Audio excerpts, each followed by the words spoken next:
Welcome back to the channel, everyone. We get to finally talk about another Google Pixel phone, and I feel like I've been on a roll because I've been talking about so many of these phones and just knocking all these slides out. To be honest, I love this progress. And the next phone in line is the Google Pixel 3, and this phone actually isn't even that old to begin with, and this was kind of the first time we saw Google kind of take a different approach with their Pixel line, but at the same time not really, because the Pixel 2 XL kind of changed the way it looked in terms of hardware. But I definitely do think coming from a Pixel 2 to a Pixel 3, there was quite a bit of progress and quite a bit of an update for sure in terms of hardware, and I feel like I'm going to say progress 50 times in this video because I mentioned in the beginning of this video, I just remembered that word. Now the Pixel 3 came out in 2018, so this year it will be turning 2 years old, which for a standard Google phone, or for a standard Android phone for that matter, that would kind of be a long time. But for a Pixel phone, that's about halfway through its life cycle, so that's still a very good phone. It's still getting software updates for at least a couple more years, which is really good. Now the best thing about the Pixel phone would definitely be the software we already know, but I'll get into that in a second. But the front of the Pixel has the 5.5-inch POLED display. It is a 1080p display, but what I can tell you is it's not a bad display at all. And even in 2020, yeah, we're probably moving more towards the 1440p range, and even like the Galaxy S20, the base model, that's probably going to be 1440p. So all those phones I think are probably going to be 1440p that are being released this year. But even this panel being 1080p is not bad at all, and I kind of do like it, I'll be honest. There's some other things not to like about this phone, but that for sure is not one of them. So the front panel is pretty decent. There are a little bit of bezel on the front and the top and bottom, but it's not like groundbreaking. It's not like a crazy thing. On the front we do have a dual camera setup, which is cool. We have front facing speaker, I believe it might be speakers, I haven't even tested it, but at least a front facing speaker, which is still cool. But the bezel up at the top and bottom isn't that much, and it's really not that big of a deal. Yeah, they kind of shrunk it down with the Pixel 4, but even then it's not that big of a deal. I do like this bezel, and I don't love this bezel, but I don't hate it. Like, it's not that big of a deal. On the bottom we have a USB Type-C port, which is cool.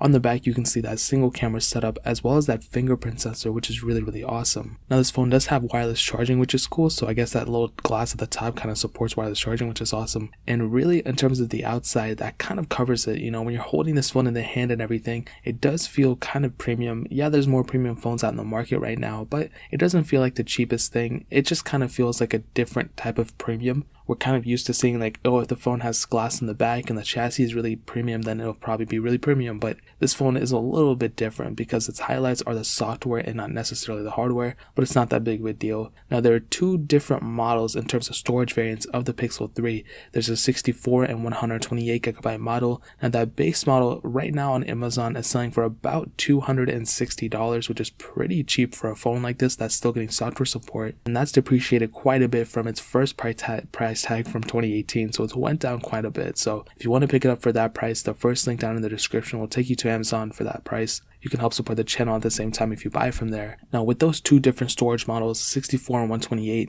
that's kind of not a good thing in 2020 because, you know, as you know, this phone doesn't even have a micro SD card slot, and now we have phones that are, you know, 256 or 512. We're probably going to get our first 1 terabyte phones coming out this year, and some of those phones might even still have micro SD card slots, so that's pretty insane that that's the case. I don't think it's like a crazy thing. My phone is 64 gigs, but if you have the ability, you might want to switch up to a phone with higher storage instead of one that has a base model storage of 64 and top tier is 128, but I don't think it's insane. I think you'll get over it in a little bit. Now moving on to the software side of things, this thing was released with Android Pie.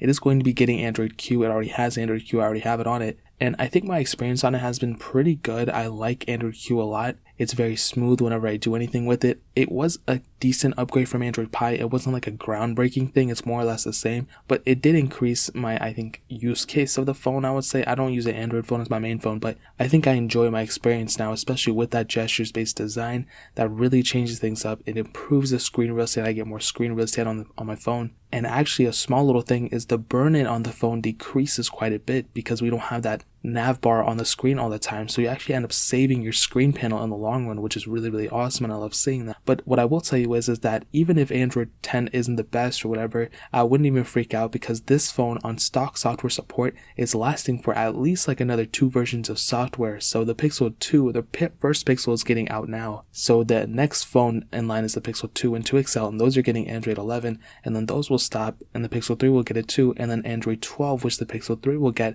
and the Android and the Google Pixel 2 will stop and the Google Pixel 3 will stop too. So hopefully that made any sense. Basically, Android 12 will be the time Pixel 3 will stop. So that's 2 more versions of Android that you're still set on the Google Pixel 3, which is really cool. And I love seeing that type of progress on phones like this. But even if you don't want to keep it stock, there's still tons of support out there for the development community.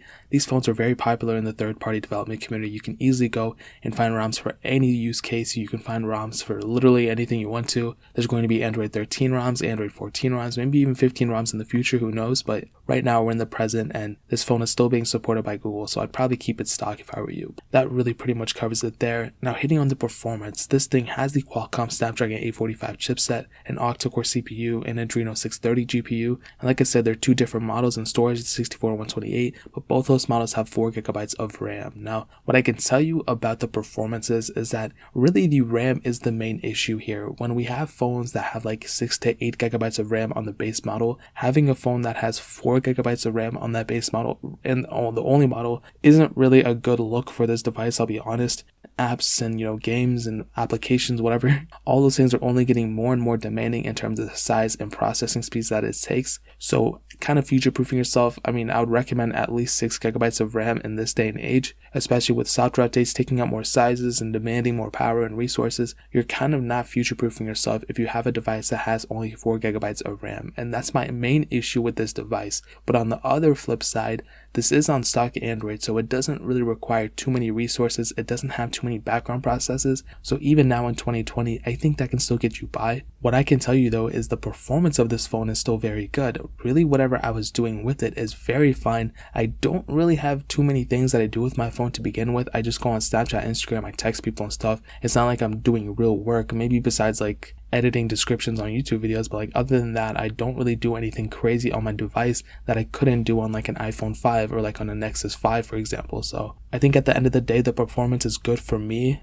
Small applications and multitasking is really good, and I do love that gesture-based design now with Android 10. Even on the Pixel 3, I like that screen size of 5.5 inch panel. It's not even that big of a phone, so it's like one-handed use most of the time I can get through with it. Even if I step it up to really heavy intensive gaming, it can handle that perfectly fine too. And yes, the Pixel 4 might be a little bit faster, but the performance on this one is still pretty good. So even now in 2020, I will definitely give it a thumbs up in my book. So if you're kind of in the middle, if you want a phone that's going to last you longer, then you might be better off just getting a Pixel 4 like a Galaxy S9 or S10, but that one has the same amount of RAM too. But the Galaxy S10e might be a better way to go. But the Google Pixel 3 I think still is a very good performing phone for the time being in 2020. So that kind of covers it up there. Now hitting on the camera, this thing has a single 12.2 megapixel camera on the back and a dual camera setup on the front. That's very interesting that they would put a dual camera setup on the front but a single camera on the back, but whatever. And this was in 2018 too, but okay. Now that front camera has 2 8 megapixel sensors, 1080p at up to 30 frames, and that extra sensor is an ultra wide sensor, so you can get more people in your front camera photos if you want to do that.